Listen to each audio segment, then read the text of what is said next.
Hello. March is Autoimmune Awareness Month, so I'm going to do something I've never done before. I am doing a video blog. I have learned that my hands cramp up and I get really tired when I try to write journals, so I figured I would do this in the spirit of the Awareness Month.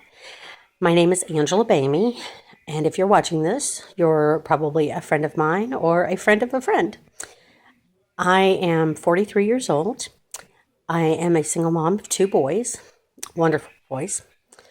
And I was diagnosed in September of 2012 with an autoimmune disease called Myasthenia Gravis. It's not genetic. It's not because I did something, because I took something. It wasn't a fluke. It was just a fluke. It wasn't any other reason. It was a fluke. Basically, what it is I'll give you a little background of mine. So, in beginning of 2012, I was a single mom. I was very, very active with my boys. There's Boy Scout troop. I was climbing and rappelling and hiking and camping all the time, and just really getting to where I was enjoying my life with my boys. I got up and I was a pre-K teacher. Loved it. Absolutely loved teaching more than I could have ever imagined I would love it. I woke up for work one morning, and I went to get out of bed, and I literally fell out of my bed. Could not use my arms, could not use my legs. My whole body was in this numb state, except for my torso. It took me a few hours of resting there until my body gave me a little bit of strength back, and I called 911.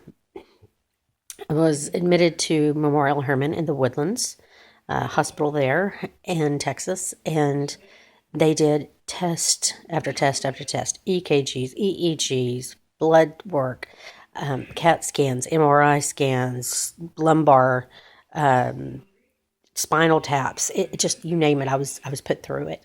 I was in the hospital for 3 days, and they could not figure out what was going on with me. They did tell me I had a mild sinus infection, but nothing to worry about, and they sent me home. I was home for about a month when I had another really, really bad attack. I was having a hard time breathing. I wasn't able to use my right side, and I just kind of freaked out. It really was bad. Went to the hospital again, no answers, no answers, no answers. Went through this several times. I had learned on my own, basically, that if I rested, I felt a little bit better for a while. Some days were better than others, but couldn't really put any rhyme or reason to it. It was very, very frustrating for doctors to constantly tell me they didn't know. I got desperate. I started doing some research on my days. So there was never a day that was really good. It was my moments that were good. I did some research and found out that I probably had something. Well, let me go back. I found out with the sinus infection, they kept telling me that. So I went to an ENT, and my ENT said, yes, you have a bad sinus infection. Let me give you a shot of Cipro, and you'll be much better. And so he gave me a shot of Cipro, and this was in late June, I believe. And so he gave me a shot of Cipro. I came home, and I was looking in the mirror, and I called my boys in, and I said, something weird with my eye. I couldn't see well. I had double vision going on. Everything was really blurry. And this eye had gone completely to the right. And my eyeball was stuck that way. I couldn't move it. I couldn't do anything with it. So I had a feeling it was neuro-ophthalmological. And so I did some research, and I started wearing an eye patch because that's the only thing they could recommend. Started wearing an eye patch and I actually got a friend to take me to the bus stop in the Woodlands, took a bus down to Houston, and then took a cab from the bus stop to the hospital and went into the emergency room. The doctor there looked at all of my records and literally said to me, you've had the $1 million workup. We can't do anything for you. You need to go home. And I cried to her and said, You cannot do this. I'm a mom. You're sending me home to die. And she really just didn't care. She was very cold about it.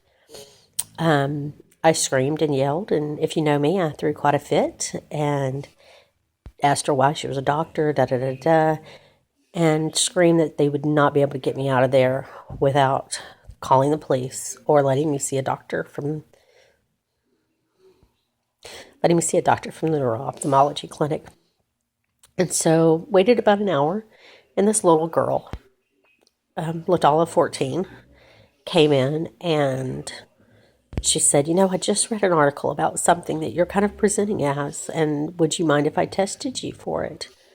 And at that point, they could have done anything. I mean, chop my foot off if that's what you need to do. Just let me live. And she took 3 vials of blood, and she said it's got to grow for about 12 weeks, and then we'll know the results. And in 12 weeks, almost to the day, that girl called, and she said, you've tested positive for Myasthenia Gravis. And so during those 3 months, I couldn't take care of myself, much less my children. My youngest was 11 at the time. My oldest was 13. And I had gotten really, really bad during that summer. I was blessed that I had Boy Scout family that took my kids for me and took care of my children for me and helped support me emotionally, physically, financially, everything. They're the only way we stayed, I won't even say afloat, but just were able to keep moving. So I didn't see my kids most of that summer. Even if I wanted to, I couldn't have seen them. My eyesight was gone. Had big black spots in my vision. I had lost all control of the left side of my body. I wasn't able to swallow or eat or drink on my own. I had women from my church who came in and pureed my food, would cook for me and puree my food and help me drink it. I could only drink a few sips, and then I had to wait and rest because my throat muscles were getting tired. And I couldn't walk hardly. I was using a walker. Even that was hard because you have to use your arms. And my arms were always tired. I couldn't brush my own teeth. A friend of mine bought me an electric toothbrush because just manually brushing my teeth was just too much. Couldn't wash my own hair. But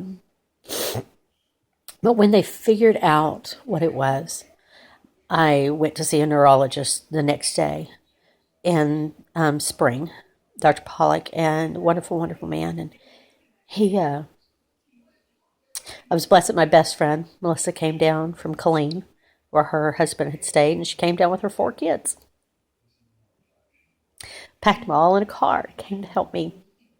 And she was there with me for that appointment with Dr. Pollock, and he said to her, you take her to a hospital. There's only 2 hospitals that can deal with her, that have the machines for her. Take her now. And so she did.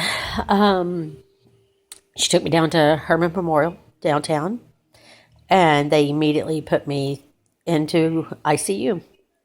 And I was in the ICU for 7 days and on the regular floor for 12 days. Immediately going into the emergency room, they put a central line in my leg and my groin, and terrifying, absolutely terrifying. First and only panic attack. They covered my whole body while they were putting that groin line in. And I had that for a few hours until they transferred me to ICU. And the next day they took it out of my groin and put it in my neck. I have 2 scars here, and you can't hardly see them anymore, but they're there, where my central lines were in. And they put me up to a wonderful machine called plasmapheresis machine. and it basically pumps out gallons of your plasma at a time and replaces it with a synthetic material. What my body does is, say I move my finger, your brain has to send a message to your hand, to your finger, saying move this muscle. Well, in between there's a receptor between the neurons that come from your brain to the muscles. My body kills those, so it's a very bad situation. And it attaches to my plasma. The antibodies do, or not the antibodies that kill the receptors attaches to my plasma. So taking my plasma out and actually putting a synthetic form in gave me relief for a while. But anyway, my boys and I had to have the serious talk of Mom very well might die. And, I'm still told that to this day. I choose not to think about it every day. Back then I was. Every single day I was thinking about that. I could die. I could be right here and die. And that's a hard one to swallow. I called my friend Jennifer and said, hey, can we have your party at your house when I die? And she was shocked. But she said yes. Through tears, she said yes. And my boys and I sat there and planned everything. We planned the food. We planned the people, the theme. Just the other day, Justin reminded me, I haven't planned my music though. But he suggests we paint it all around fire since I'm being cremated. Any kind of fire-themed song. So that might be in the works here soon. But anyway, so it's been a rough life living with MG after that.